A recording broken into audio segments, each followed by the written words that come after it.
you had this remarkable interview with Riley Strain's entire family, his parents and his step-parents, and they've revealed to you all sorts of information about the disappearance and death of Riley that we never knew before, including, and this was something that was so distressing to me, the 911 call suggesting that the operator said, don't worry about it, he's probably just off with some bridesmaids somewhere and he'll turn up. I'm paraphrasing, but it was uncomfortable to hear a cavalier attitude to someone calling for help from the authorities. Tell me a little bit more about what you've been learning about the route that Riley took that night before he ended up on the riverbank. Yeah, and the rain has stopped, Ashley. Again, the weather has just been crazy in this part of the country. But yeah, Riley Strain, of course, the young college student who went missing in Nashville, was there partying with his frat brothers beginning of March.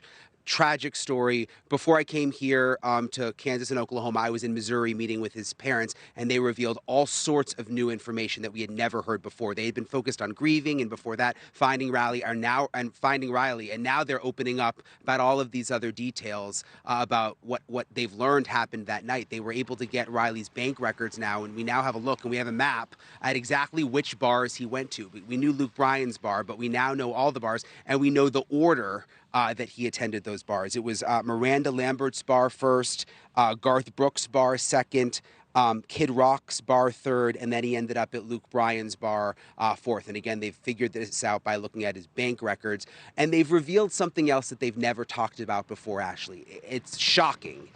It is a conversation, a text message conversation that Riley had with his mother at one of those bars. They're not sure which one he was at, not Luke Bryan's bar, but one of the ones before. I want you to listen to what they said. He had sent me a text and said that he had ordered he was drinking a rum and coke and it didn't taste good. And I said, well, you probably shouldn't drink it then. He goes, well, it tastes like barbecue. And I go, well, that sounds awful. And he said, well, it sounds good, but it's not. When a rum and coke normally tastes the same, I mean, that's not something that you really normally tastes any different. Right. It has a very consistent taste. Yes, yes. And that's why I'm like, you probably shouldn't drink that then. Do you think that could have something to do with what happened? Yeah, maybe there was something in it that shouldn't have been. I mean, even if there wasn't foul play at the river, but if something happened in the bar, that's the kind of thing that could hurt someone else. Exactly, exactly. And you hear about that happening to women, but it likely happens to men too, I'm sure. From the stories that we've been told from Uber drivers and just different individuals that reached out to us that either happened to a family member or happened to them in Nashville, there's something there. There's something going on in that town. It just feels like it just feels like you come up to a stopping point. Every time we get somewhere, it just feels like there's something holding everybody back from fully giving us what we need, and there's just something there. There is something there. It's just, be it money or bad publicity. Right. We don't know, but we truly want to try to help, this situation and help others. Nobody needs to go through what we've had to go through, the way that we've had to go through it. I mean, they're still telling us it's an accident. Fine. Show me the proof that you have that it's an accident. I'll accept it. So now, Ashley, questions of whether Riley was roofied based on that conversation that he had with his mom, and obviously the way that he was acting in some of the surveillance video that didn't make sense. We've learned there's a state investigation now on top of the local investigation, which apparently has ended and isn't continuing. The state now looking at cameras from the bars, according to the family, trying to figure out, what he drank. Did someone slip something in his drinks? All of that now being looked at, Ashley. Well, I sure hope that the state investigators, if they find that someone slipped something into his drink and he died as a result of it, I hope they charge that person with felony murder, because drugging someone is a felony. And when someone dies as the result of your felony, you get charged with the resulting murder. That is so distressing to hear that. Brian, excellent digging, and I know that there's a lot more. By the way, please go get shelter. Thank you for, doing this in such bad weather down there, and all the digging and all the double duty today, Brian. Thank you so much. Excellent job. Thanks, Ash. And I've got a whole lot more of Brian's exclusive interview with Riley Strain's parents coming up after the break, because while they were on the ground in Nashville, and they were personally searching everywhere they could, what were Riley's frat brothers doing? Riley's mom and dad said they could not believe how these young men behaved, and you may not believe it either. Hear it all next.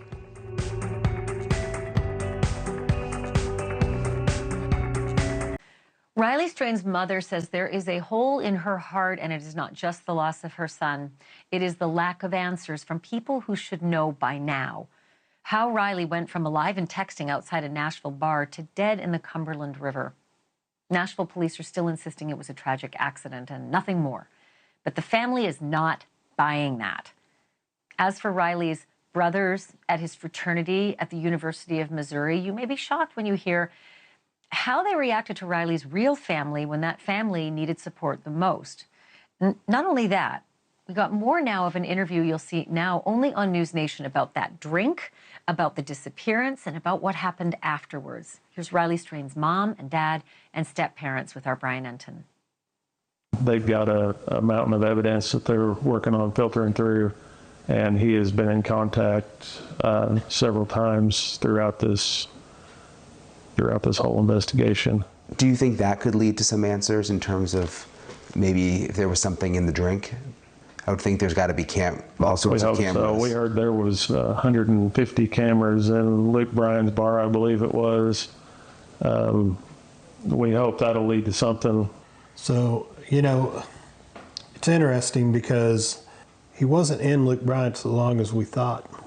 According to what the detectives told us timeline this week, he'd left Garce and went to Kid Rock's, and then spent an hour in Kid Rock's, then showed up at Luke Bryant's at 9:15, I believe is what the detective told us. He was in Luke Bryant's from 9:15 to 9:36, 21 minutes. He had one beer, 2 waters. Last time I checked, every time you go into these bars, you have to show ID, probably have to pay a cover, and so if he didn't meet the protocol to be in there after being in there 21 minutes, I can't imagine a lot changed in that 21 minutes from when he was paying to get in. Well, I'm just thinking about, you've got celebrity bars involved. You've got Nashville, which is a huge tourist destination. You've got a big fraternity with chapters all over the country. A lot of people who probably just would prefer that you guys stop doing these interviews. Yeah, absolutely. We're not going to stop until we get satisfied with some sort of answer somewhere. Because where we're at right now still doesn't make sense. It's still a mission. The objective is still the same, to find out what really happened, because everything we're seeing, it doesn't add up. It's not 1 + 1 = 2. If it was, we wouldn't be sitting here. The fraternity brothers had not gone to the police when they called you? Not that I am aware of. Were you surprised? Yes. Because why wouldn't they? Why wouldn't they have called the police when they got back at 3:15 in the morning and didn't see him then? Why wouldn't they have called the police? I don't know. So 7 or 8 hours had gone by from the time they got back to the hotel to when they called you. Do you have any idea why they didn't call the police until then? I don't know. We called them on the way down, and it was probably close to 12 o'clock, and they were just going to the sheriff's detention center, to the sheriff's office to report him missing. That was probably 12:15, 12:30, somewhere in there. So 2 more hours had gone by from the initial call. Yeah. They still hadn't gone. Yeah. to the police? Yeah, 14 hours after his last ping of where his phone was. Do you think they were just scared, or do you have any idea why? It's $1 million question. So what happened when you got to Nashville? So when we got there, all the boys were out, well, not all the boys, but several of the boys were out front with a police officer. And we had to finish filling out the report. So we completed that, and the boys stayed out for a while.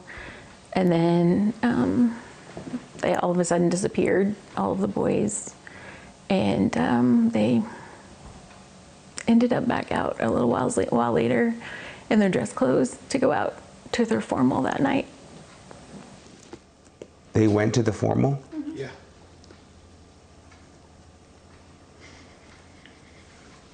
I mean, these are his fraternity brothers? Mm-hmm. Fraternity brothers, roommates, friends from high school. We spent the next 4.5 hours searching every emergency room to see if he was in the hospital. We come back and they're coming back, some of them from the party, and they're waving at us as we're sitting in the truck. How's that make you feel?